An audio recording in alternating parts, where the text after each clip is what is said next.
Hello everybody, Skyrim here, back again with another Diablo Immortal video. It is that time on a various number of things here, so let's go ahead and get into it. The first thing on the docket is the new Battle Pass is now officially here.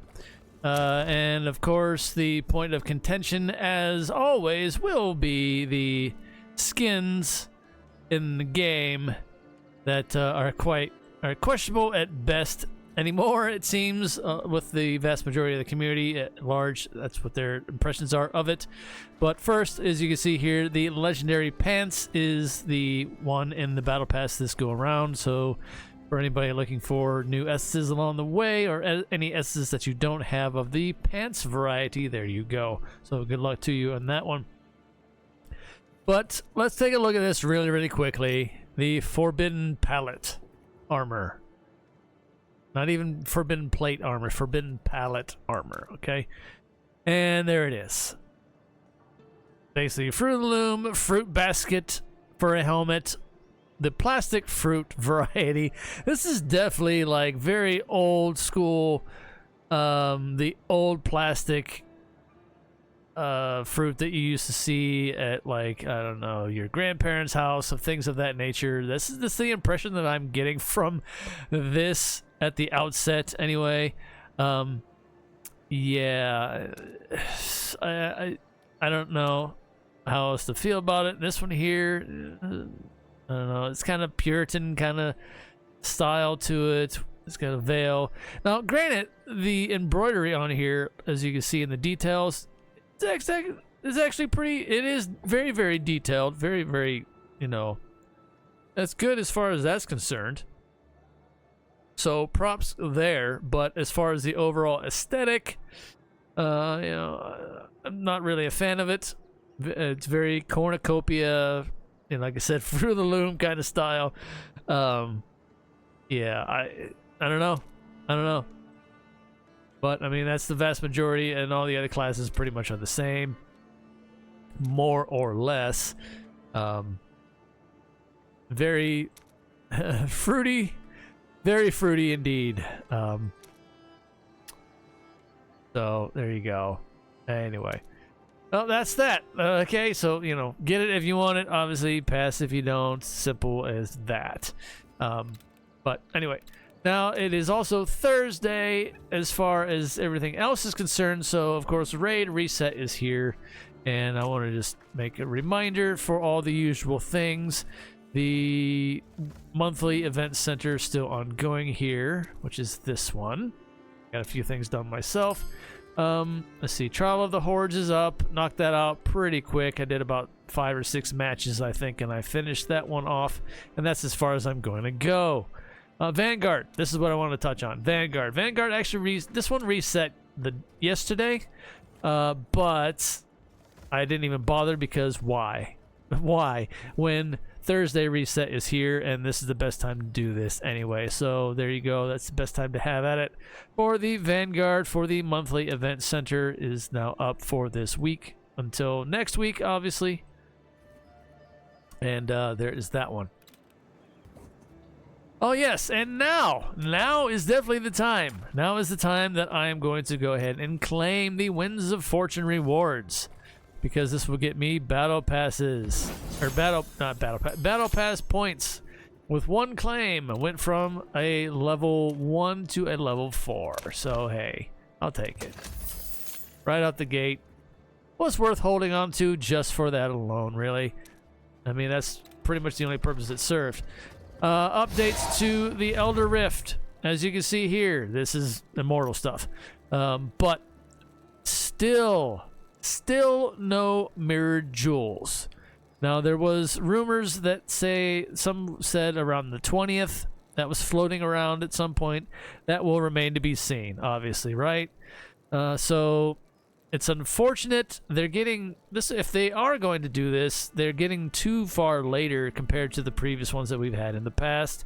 I would much like to see, and here's where we're segueing into this talk about a lot of the behind the scenes of, you know, what's the ongoings that will, you know, affect Diablo Immortal and all the other games for Blizzard, of course. Well, actually, mostly in the Diablo franchise, that is, since that Pez Radar, of course, as I made mention of in the previous video, is on their way out.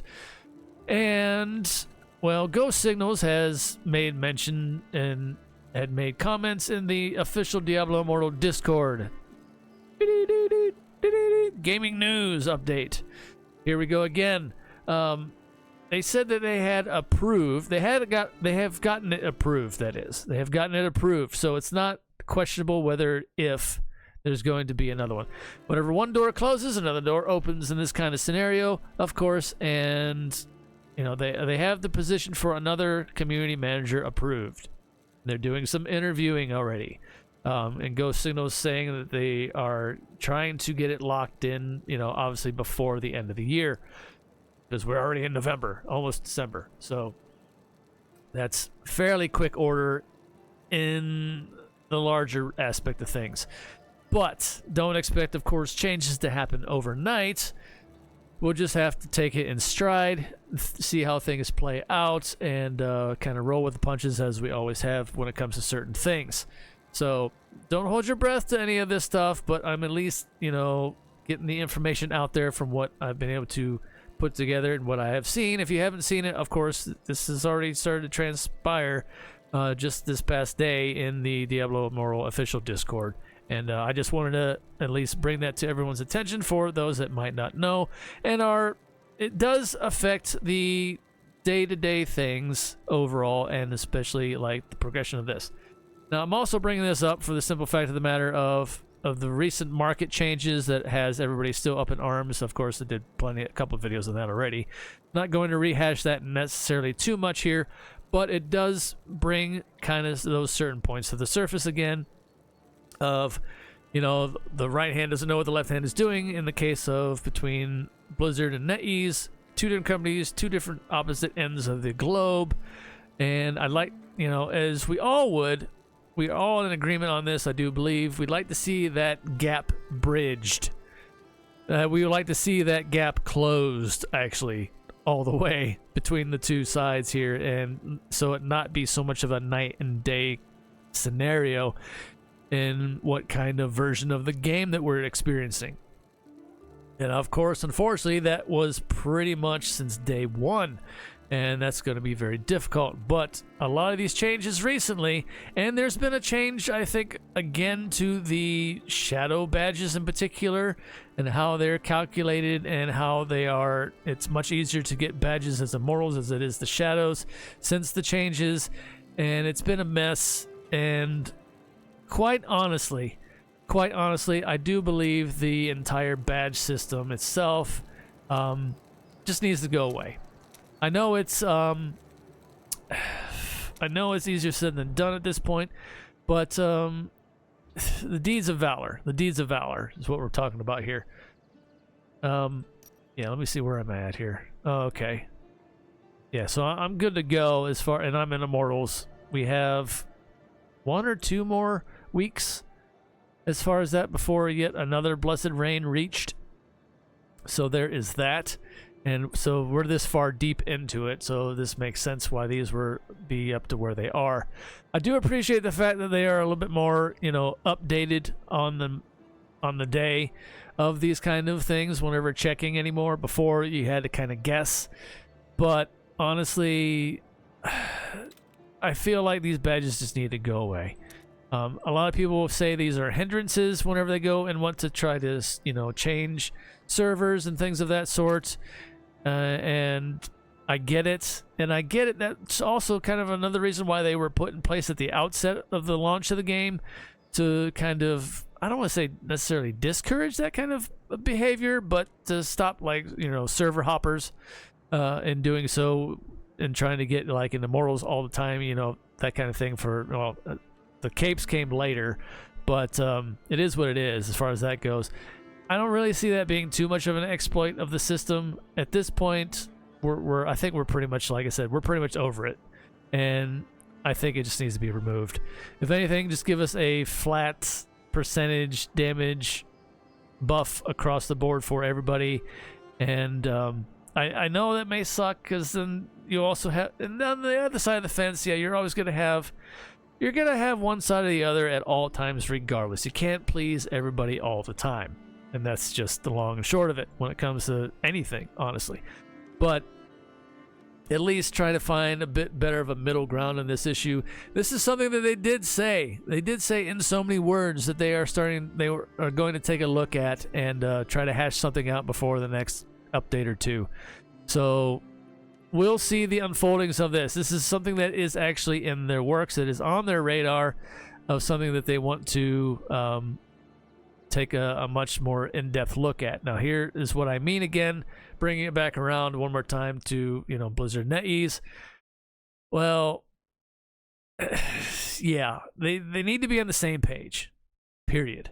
That's what really honestly needs to happen in the grand scheme of things. All said and done, for Diablo Immortal in particular, they both need to be on the same page and to be in complete agreement here, because now it feels more so than ever lately, like I said, with the market change and now the badges and that kind of thing recently, it's a lot more of a NetEase, like, this is what we're doing because we're the developers of the game and we're calling all the shots.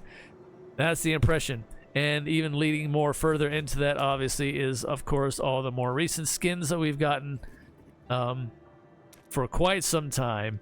Not so much the Fruit Basket one, but there's also, let's take a look at it really quick here. In the cosmetics, this one here, the Myth Slayer. Very Oni, very Eastern. Very far Eastern of the, or Orient of the variety of that nature, right? So yeah, we're seeing more of that yet again here. Honestly, like, this one's pretty cool. I have to admit, this one is pretty cool. But it just leans further into, obviously they've put a lot of these throughout the duration of the game since its launch. And of course, rightfully so. I mean, they are and this is where it comes to the question of who is actually fully developing here. That's the question that we'd all like to have answered, and this would explain a lot. Yes, it's a co-project, but who has the higher sway when it comes to what goes through? And as we've come to find out, here it seems to be NetEase. It still seems to be NetEase, and we'd like to get at least a little bit more, clarification from Blizzard.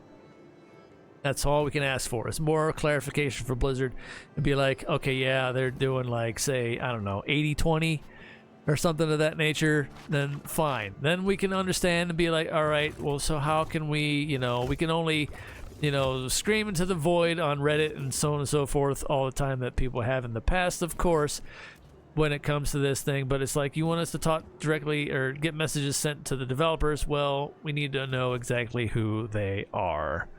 And if it's not at Blizzard, then, get somebody that knows Mandarin pretty fluently so that we can pass all this along to NetEase and say, hey, we're not happy with the market change. We're not happy with so and so, X, Y, and Z, that kind of thing, and so on and so forth. That's the only way that things like this will probably get properly sorted.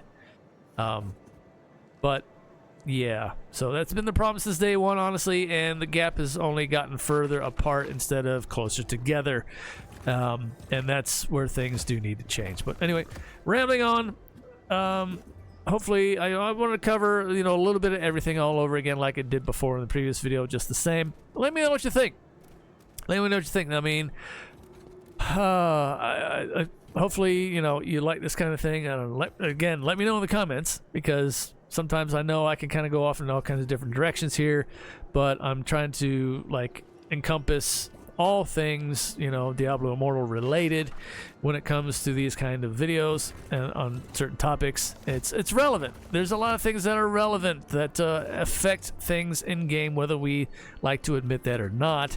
Certain things cannot be avoided. Certain things cannot be discounted. You have to take everything in, and it's just what it is. Yes, we'd like to just, at the end of the day, shut our brains off and be like, oh, I just want to play the game and enjoy it for what it is. But then at the same time, you're like, well, why is the game in such a state that it is with certain things here or the market and so on and so forth? And it's like, well, that was a, you know, one company's decision over another company on the same game, and you know, this is what I'm getting at. But anyway, until next time, everybody, stay safe out there in the real world on fire. As always, take care of yourselves as best you can. One day at a time is all we can do, for sure. Until next time, see ya.